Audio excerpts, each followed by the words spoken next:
बिस्मिल्लाहिर्रहमानिर्रहीम। अस्सलाम वालेकुम। उम्मीद है आप सब खैरियत से होंगे।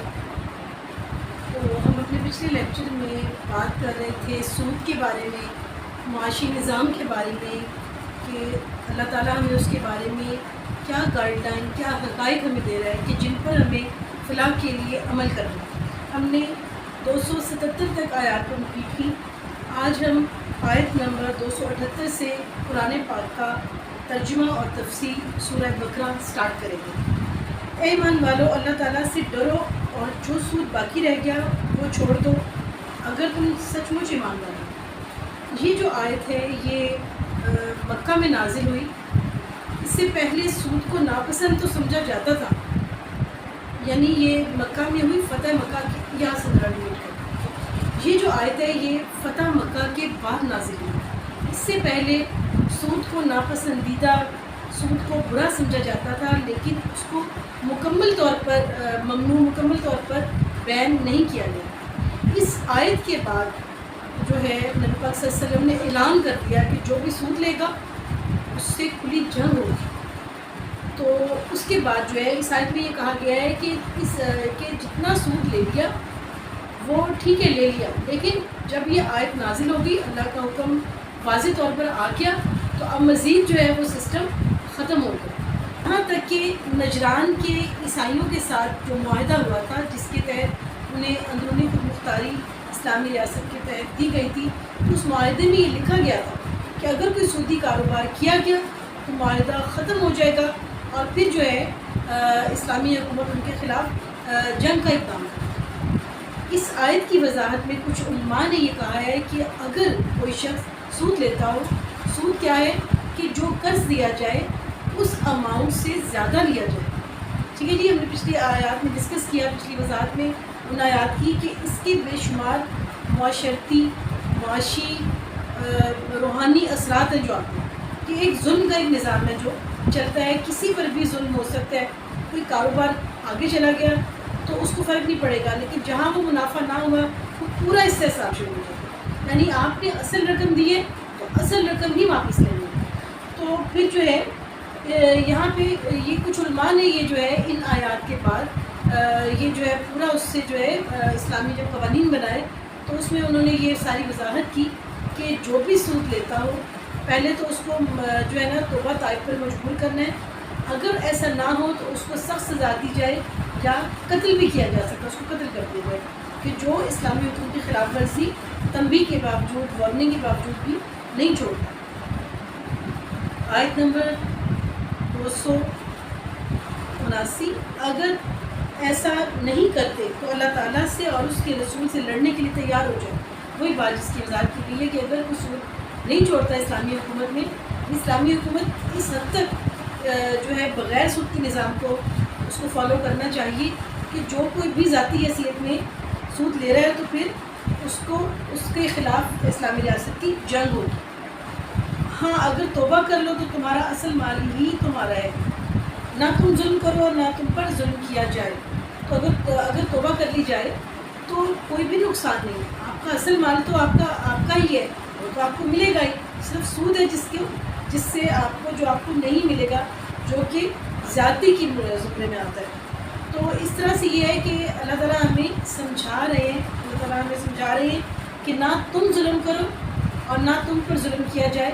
कि अगर तुम जुल्म करोगे उन वसाइल पर जो कि खुद अल्लाह ताला ने हमें अता किए, तो हम दूसरों से जो है उसका इस्तेमाल करके उनकी मजबूरियों का फ़ायदा उठाएं। तो जुल्म का निज़ाम है, अगर ऐसा करेंगे तो फिर उसकी सज़ा होगी।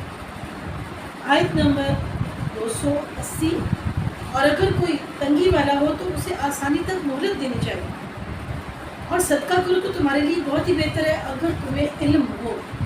तो अगर कोई शख्स गरीब है और उसने किसी मुद्दत के लिए कर्ज लिया है तो फिर जो है उसको मोहलत देनी चाहिए और वो मुद्दत ख़त्म हो गई है, या फिर ये कि वो नहीं उस वक्त तक वापस कर सकता, कोई मजबूरी है, छोटी छोटी किस्तों में वापस कर रहा है, तो उसको हर तरह की आसानी जो उसके लिए बेहतर है देनी चाहिए। साहिब हैसियत जिसको अल्लाह ताला ने दिया है उसका काम अपने मुस्लिम बहन भाइयों से, इंसानों के साथ जो ताल्लुक़ है, इंसानियत की जो हुकूक है उसके तहत मुस्लिम हो गैर मुस्लिम हो, हर इंसान के کہ وہ اس کی مجبوری کو ایکسپلائٹ نہ کرے، اس کی مجبوری کو کیش نہ کرے. اس کو اگر جو ہے وہ کسی بھی طرح فیسیلیٹیٹ ہو سکتا ہے تو اس کے اخلاق کا، اس کے بہترین کردار کا یہ تقاضا ہے کہ وہ اصولوں سے بالا تر ہو کر رحم کرے. اگر وہ رحم کرے گا تو اس پر رحم کیا جائے گا، اور اللہ نے ہی اس کو نعمت دی ہے تو اللہ کو خوش کرنے کے لیے ہی اس نعمت کو استعمال کرے. اور اگر کوئی اتنا ہی غریب بندہ ہے اور اس نے قرض لیا وہ ادا ہی نہیں کر سکتا، اور اگر ہمارے پاس وسائل ہیں تو اللہ تعالیٰ ہمیں گائیڈ کر رہے ہیں کہ صدقہ کر دو، ڈونیٹ کر دو، فی سبیل اللہ دے دو. اور قرض حسنہ کا بہت زیادہ ثواب ہے کہ جہاں تک ممکن ہو، جہاں تک ہم کر سکتے ہوں تو ہم جو ہے اللہ کے بندوں سے محبت کریں، ان کے لیے آسانیاں پیدا کریں. زندگی محدود ٹائم کے لیے اور ہم سب میں یہاں پہ چلے جانا. جو باقی رہ جائے گی چیز وہ کیا ہے؟ وہ ہمارا کردار ہے، وہ ہماری نیکی ہے جو دراصل ہمارا ایسٹ ہے جس کو ہم ساتھ لے کے جائیں گے.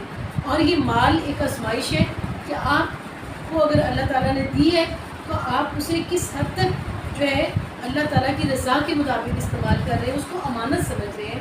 اللہ کی دی ہوئی نعمت ایک امانت ہے اس حیثیت سے کہ ہمیں اس کا استعمال صحیح طریقے سے کرنا ہے، اس کا استعمال ایسے طریقے سے کرنا ہے جو خود ہمارے لیے بھی سکون کا باعث ہو، عزت کا باعث ہو، اللہ کو راضی کرنے کا باعث ہو.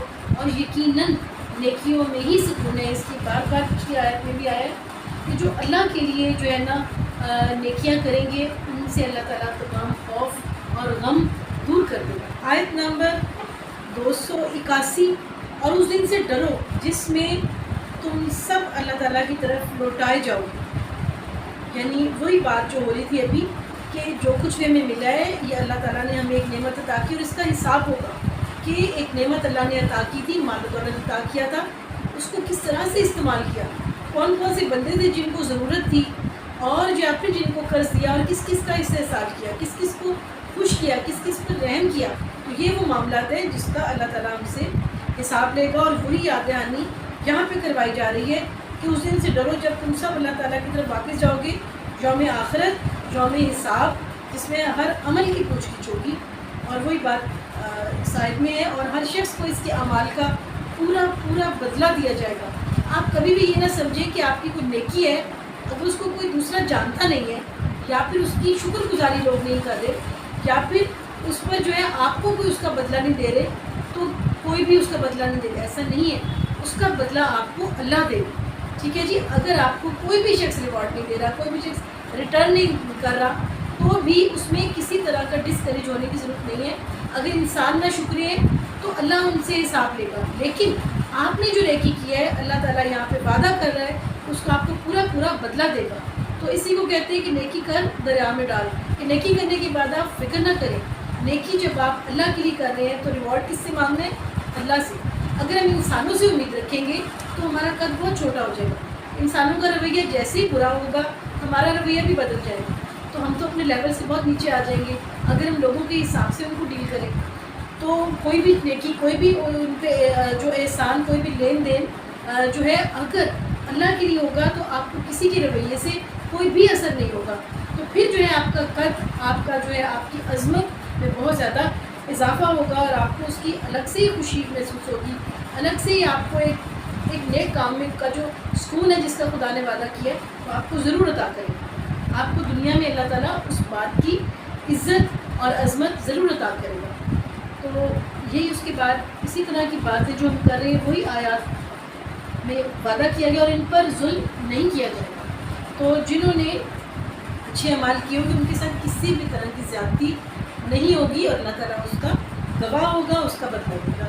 تو ہماری آیت 281 تک مکمل ہوئی. انشاءاللہ نیکسٹ لیکچر میں آپ سے ملاقات ہوگی.